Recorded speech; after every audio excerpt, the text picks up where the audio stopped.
Hello dear students, welcome back to my channel physics SPC. Moving charges and magnetism का एक question. A charge particle mass m charge q moving under the influence of uniform electric field E i cap. मतलब ये electric field along x axis है। तो देखो electric field कुछ इस तरह से लग रहा है इसमें, ठीक है। तो मैग्नीट्यूड उसका ई है। And uniform magnetic field B k cap, मतलब के कैप मतलब पॉजिटिव जेड एक्सेस। तो देखो एक्स ये माना है, वाई ये माना है, जेड ऊपर की तरफ मान लो आप। तो मैग्नेटिक फील्ड कुछ ऊपर की तरफ है, ठीक है, बी, और यूनिफॉर्म है, सब जगह पर बराबर है। Follow a trajectory from point two Q S on the figure. वो ऐसे जाता है भाई, ठीक है। अब कुछ इस तरह रखा है, सर्कुलर पाथ होगा एक्चुअल में ये, ठीक है। सुने आगे बढ़ते हैं, कहाँ गया figure. The velocity at point P. तो पॉइंट पी कहाँ है वो देख लेते हैं। ये इस पे वेलोसिटी है वी आई, मतलब पार्टिकल जो चार्ज पार्टिकल है यहाँ पे क्यू और एम चार्ज पार्टिकल है, और इस जगह पे पार्टिकल की वेलोसिटी है वी ऐसे। आई कैप मतलब अलोंग एक्स एक्सिस है। And minus k to v j cap q point पर। तो इस जगह पे जो वेलोसिटी है देखो नेगेटिव एक्सिस में आ गई ना। नेगेटिव एक्सिस में यूनिट वेक्टर माइनस के जे कैप होता है, इसीलिए इस जगह पे वेलोसिटी का जो मैग्नीट्यूड है वो टू वी है, ठीक है, और नेगेटिव एक्सिस में है, ठीक है, क्यू पॉइंट पर। Then with the following statement A B C D are the correct. Statement के अकॉर्डिंग चेक करना पड़ेगा। ये इलेक्ट्रिक फील्ड की वैल्यू इतनी होगी ये पूछ रहा है। अब इस इलेक्ट्रिक फील्ड की वैल्यू कैसे निकालें जरा समझो। देखो सबसे पहले आपको ये पता होना चाहिए कि जो मैग्नेटिक फील्ड है ना वो कभी भी स्पीड चेंज नहीं करता। मैग्नेटिक फील्ड कभी स्पीड नहीं चेंज करता। बच्चे कहते हैं स्पीड तो चेंज हो रही है, ये वी से टू भी हो गई। ये इलेक्ट्रिक फील्ड ने करी होगी। स्पीड किसने चेंज करी होगी? इलेक्ट्रिक फील्ड ने। तो मैग्नेटिक फील्ड कभी स्पीड नहीं चेंज करता भाई, क्योंकि मैग्नेटिक फोर्स जो लगता है किसी भी चार्ज पार्टिकल पर, जो मैग्नेटिक फोर्स लगता है एफ एम, वो होता है क्यू वी क्रॉस बी। और यहां इस वी क्रॉस बी की डायरेक्शन और एफ एम की डायरेक्शन सेम होती है। जो डायरेक्शन वी क्रॉस बी की होगी वही डायरेक्शन एफ एम की होगी। और क्रॉस प्रोडक्ट से हम जानते हैं कि जो वी क्रॉस बी है वो ऑलवेज परपेंडिकुलर टू वेलोसिटी, और वी क्रॉस बी की जो डायरेक्शन है वो always perpendicular to B. That is v cross B और एफ एम सेम है। तो एफ एम जो मैग्नेटिक फोर्स होता है वो वेलोसिटी के हमेशा परपेंडिकुलर होता है, और मैग्नेटिक फोर्स जो होता है वो मैग्नेटिक फील्ड के भी ऑलवेज परपेंडिकुलर होता है। ये ऑलवेज होता है बेटा। और जब एफ एम वेलोसिटी के परपेंडिकुलर होगा तो पावर, मैग्नेटिक फोर्स द्वारा जो पावर होगी वो F M velocity into cos theta. Power का फॉर्मूला होता है ना वर्क अपॉन टाइम, और वर्क में हम लिख लें मैग्नेटिक फोर्स लिख लें, और डिस्प्लेसमेंट लिख लें, और cos theta divide by time. Displacement upon time is called velocity, ऐसे लिख लिया। अब थीटा देखो यहाँ पर मैग्नेटिक फोर्स और वेलोसिटी के बिटवीन 90 डिग्री एंगल है, और तो कॉस 90 के लिए जीरो, तो पावर जीरो हो गई। और वर्डन भी चेक करोगे तो वर्डन इज इक्वल टू लिखोगे आप, वो पावर इज इक्वल टू लिखोगे वर्क अपॉन टाइम। तो वर्डन भी मैग्नेटिक फोर्स का जो वर्डन आएगा वो जीरो आएगा, क्योंकि पावर जीरो है, क्योंकि ये कंडीशन है। आप करके देखिए, अगर आप इधर की तरफ वेलोसिटी मान लेते हो और इधर की तरफ मैग्नेटिक फील्ड है ना, और वी क्रॉस भी करो, आप वी क्रॉस भी की तरफ निकालो राइट हैंड पाम रूल से, राइट हैंड रूल से वी क्रॉस भी निकालो। तो फर्स्ट वेक्टर की तरफ में फिंगर रख के, वेलोसिटी की तरफ में फिंगर रखा, और मैग्नेटिक फील्ड की तरफ छोटे एंगल से घुमा दिया ऐसे, तो फोर्स लग रहा है ऊपर। तो जो फोर्स लग रहा है इस जगह पर चार्ज पार्टिकल पर, अगर ये पॉजिटिव चार्ज पार्टिकल है तो फोर्स ऊपर की तरफ लग रहा है। ये देखो वी क्रॉस भी कर लो। अच्छा, ये वी क्रॉस बी की दर्शन आ गई, थंब वी क्रॉस बी की दर्शन को रिप्रेजेंट करेगा। राइट हैंड की फिंगर वेलोसिटी की दर्शन में छोटे एंगल से बी की तरफ घुमा दो अपनी फिंगर को, जिधर थंब आ जाए वो वी क्रॉस बी की दर्शन। तो वी क्रॉस बी ऊपर तो एफ एम भी ऊपर। तो देखो एफ एम जो आ रहा है ना वो वेलोसिटी के कैसे आ रहा है? परपेंडिकुलर, मैग्नेटिक फील्ड के परपेंडिकुलर आ रहा है। ये ऑलवेज होता है बेटा, है ना। और इस वाली केस में वर्डन निकाला मैग्नेटिक फोर्स का जीरो, और वर्डन जीरो तो work done is equal to change in kinetic energy. तो वर्डन जीरो तो change in kinetic energy zero, work energy theorem से। और काइनेटिक एनर्जी अगर change in kinetic energy zero तो kinetic constant, तो speed constant. तो speed change नहीं करता मैग्नेटिक फोर्स। तो ये इलेक्ट्रिक फील्ड की वजह से ही आपका स्पीड चेंज हुई होगी। मैग्नेटिक फील्ड क्या कर रहा है? केवल यहाँ पर डायरेक्शन चेंज कर रहा है। तो देखो वी क्रॉस बी की डायरेक्शन यहाँ पे निकालें तो वी ऐसे है और बी ऊपर की तरफ है। मैग्नेटिक फील्ड ऊपर है, पी पॉइंट पे चेक कर रहा हूँ, मैग्नेटिक फील्ड ऊपर है, वेलोसिटी ऐसे है तो आप वी फर्स्ट वेक्टर की डायरेक्शन में फिंगर रख के बी की तरफ घुमा तो छोटे एंगल से ऐसे ऊपर की तरफ, तो मैग्नेटिक फोर्स इधर आएगा। तो मैग्नेटिक फोर्स इस पे जो लग रहा होगा वो इधर की तरफ लग रहा होगा, इसीलिए इसकी डायरेक्शन इधर की तरफ ये टर्न किया है। तो मैग्नेटिक फोर्स ने केवल इसे टर्न कराया है, जबकि इस पर इलेक्ट्रिक फोर्स की बात करें तो इलेक्ट्रिक फोर्स ऐसे लग रहा होगा, एफ ई बराबर कितना क्यू ई टू ई। हमेशा इलेक्ट्रिक फील्ड इलेक्ट्रोस्टैटिक फोर्स होता है, पॉइंट चार्ज पार्टिकल है तो उसको फोर्स इलेक्ट्रिक फील्ड की डायरेक्शन में लगता है, क्योंकि इलेक्ट्रिक फोर्स बराबर होता है क्यू ई वेक्टर। क्यू तो स्केलर है, जो इसकी इलेक्ट्रिक फील्ड डायरेक्शन होगी वही एफ ई की डायरेक्शन होगी, तो एफ ई इधर लगेगा इलेक्ट्रोस्टैटिक फोर्स। तो ये बात समझ में आई कि स्पीड चेंज करी होगी किसने, इलेक्ट्रिक फील्ड ने, और मैग्नेटिक फील्ड ने क्या करा होगा, डायरेक्शन चेंज करी होगी। ठीक है, ये बात समझ में आई। ठीक है सर, अब आगे क्या करना है, इलेक्ट्रिक फील्ड कैसे निकालोगे, तो देखो इसमें सीधा साफ दिख रहा है।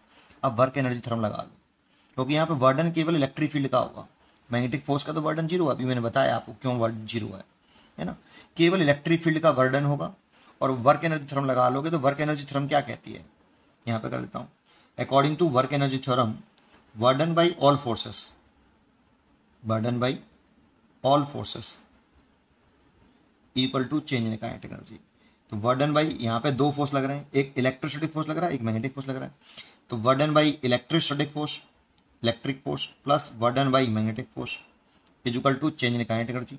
अब चेंज लिखें काइनेटिक एनर्जी में, तो बेटा यहाँ से यहाँ तक कह रहे हैं, तो फाइनल काइनेटिक एनर्जी ये हो गई और इनिशियल ये हो गई। तो फाइनल काइनेटिक एनर्जी लिखें के फाइनल माइनस के इनिशियल, फाइनल लिख लो, ये लिख लो। यहाँ पे अगले पेज पर करता हूँ, चलो यहाँ कर लेते, यहाँ करता हूँ अगले पेज पर। तो वर्डन बाई इलेक्ट्रिक फील्ड लिख लेता हूँ पहले, ये लिखता हूँ पहले। अब वर्डन बाई इलेक्ट्रिक फील्ड कितना हुआ, तो देखो फोर्स लग रहा है इधर, और डिस्प्लेसमेंट पी से क्यू हुआ है, तो डिस्प्लेसमेंट ये हुआ है बेटा पी से क्यू। डिस्प्लेसमेंट पाथ फॉरवर्ड पे डिपेंड नहीं करता, इनिशियल पॉइंट और फाइनल पॉइंट को शॉर्टेस्ट मिला लो, ये दिस इज अ डिस्प्लेसमेंट। अब ये निकाल सकता हूँ मैं डिस्प्लेसमेंट की वैल्यू कितनी है, तो देखो ये 2a है, ये a है, तो पाइथागोरस थ्योरम से ये निकाल सकते हैं हम, रूट के अंदर 4a का square plus a square, that means root 5a displacement हो गया।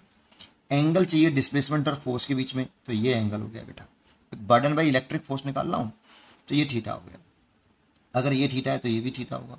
तो बर्डन बाई इलेक्ट्रिक फोर्स लिख रहा हूँ बेटा, ये वाला लिख रहा हूँ, तो इलेक्ट्रिक फोर्स तो हो गया QE है ना, और डिस्प्लेसमेंट हो गया रूट के अंदर 5a और कॉस थीटा, ये तो हो गया burden by electrostatic force. Plus magnetic force द्वारा किया गया बर्डन वो जीरो है, अभी समझाया आपको बर्डन बाई जीरो क्यों होता है। वो मैग्नेटिक फोर्स द्वारा हमेशा, मैग्नेटिक फोर्स द्वारा किया गया बर्डन मैग्नेटिक फील्ड में वो जीरो होता है।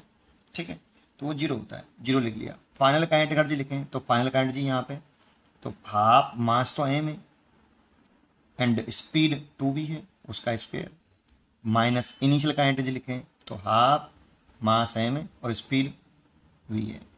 ठीक है, अब इसको सॉल्व कर लो, तो देखो QE तो ये हो गया into root 5a cos theta निकाल लो इस वाले ट्राइंगल में, बेस अपॉन हाइपोटेनियस, तो बेस है 2a और हाइपोटेनियस है रूट 5a, तो देखो ये कट गया, इज इक्वल टू ये लिख सकते हैं हम half m v square, common ले लो इसमें से 4 - 1 है ना। तो नेक्स्ट पेज पे करें इसको यहाँ, तो ये आ गया QE इंटू 2a बराबर half 3/2 mv square.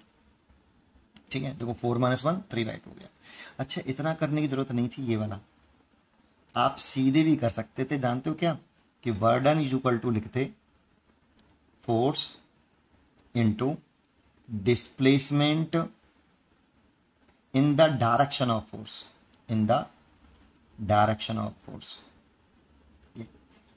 Displacement in the direction of force. जानते हो ये इस डिस्प्लेसमेंट का अगर मैं कंपोनेंट करता इस दर्शन में, तो displacement the direction of force जो होता है वो s cos थीटा आता है बेटा, और s cos थीटा आता, तो वर्डन क्या होता है, वर्डन होता है W बराबर fs cos थीटा।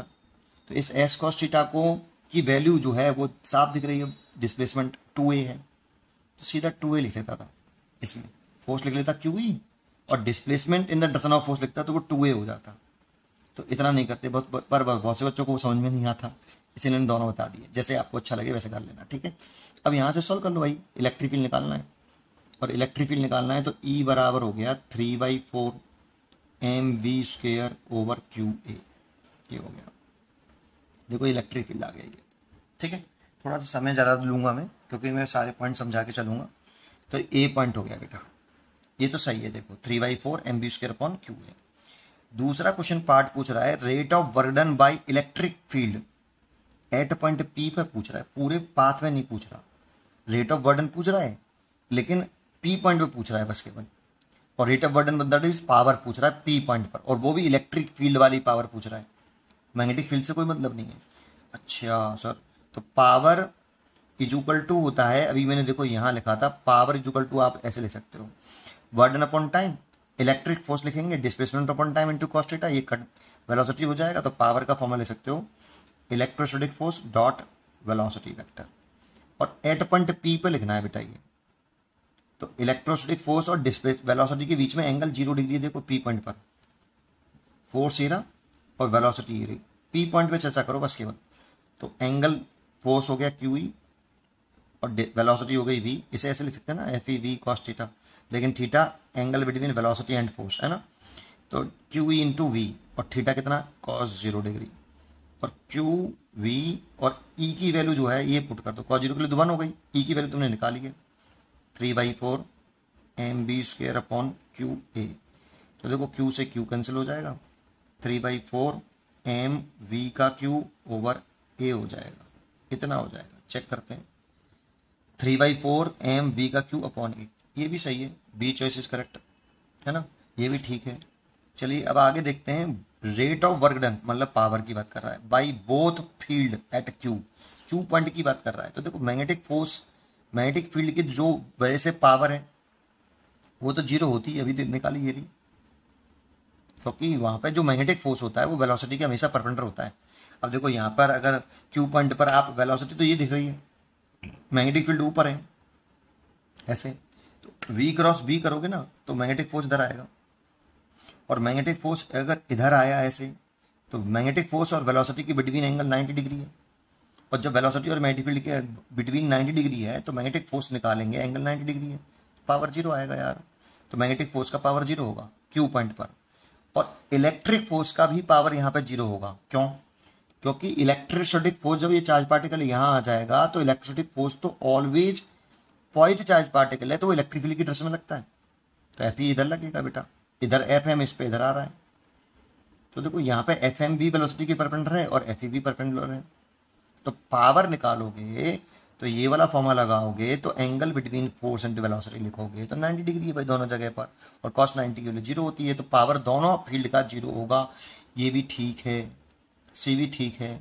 अब डी पॉइंट पे आ जाएं, the difference between magnitude of angular momentum of the particle at P and Q, अलग अलग पूछ रहा है। पी पॉइंट पर एंगुलर मोमेंटम निकाल लो, क्यू पॉइंट पर एंगुलर मोमेंटम निकाल लो, उनमें डिफरेंस इतना होना चाहिए, ये कह रहा है।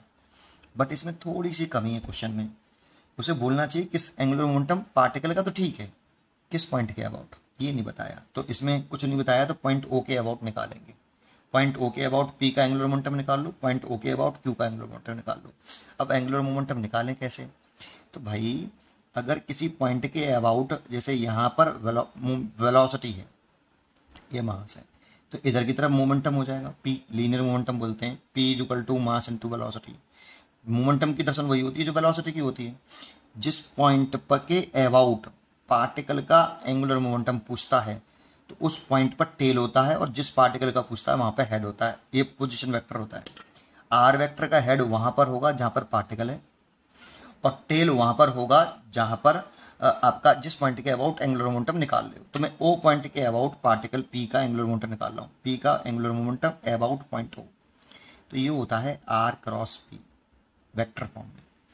इसे मैग्नीट्यूड फॉर्म में लिखें तो L equal to R P sine theta, theta angle between R and P.